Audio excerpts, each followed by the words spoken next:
March 21st, 2021, 5th Sunday of Lent. Peace be with you. Some Greeks who have come to the festival want to see Jesus. Nothing surprising in this, because Jesus turned water into wine. He cleansed the temple. He healed the son of the royal official. He healed the paralytic and many more. So obviously, people feel to see him.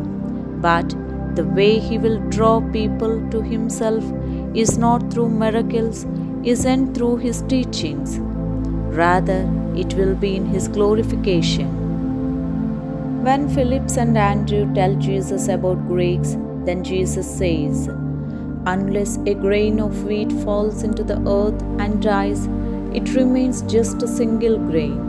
But if it dies, it bears much fruit." John 12:24. Jesus' response is to those who want to see him, to the Greeks, and also to us. That is the secret of life. It is the pattern of loss and renewal that runs throughout our lives and our world.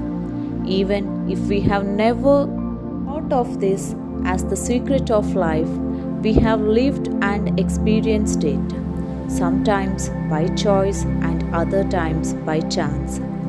For every choice we make, every yes we say, there is at least one no and probably many. We can see the same pattern in nature, the changing of the seasons, falling leaves and new blooms, and if the sun sets only, it can rise again. The scriptural stories of loss and renewal.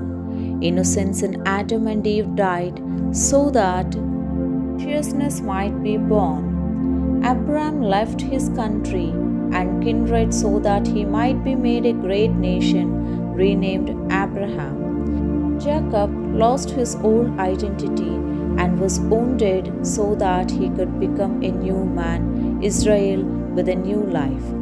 The secret is everywhere. It is a patterning loss and renewal, dying and rising, letting go and getting back, living and return. We should know that dying is about more than our physical death. We die 1,000 times throughout our lifetime. The loss of a loved one, a relationship, health, opportunities, all deaths we did not want or ask for. Sometimes there are things we need to let go of, things we cling to that deny us the fullness of life we want. So to gain a thing, we lose something. Jesus is not the one to see. He is a way to be followed, a truth to be embodied, a life to be lived.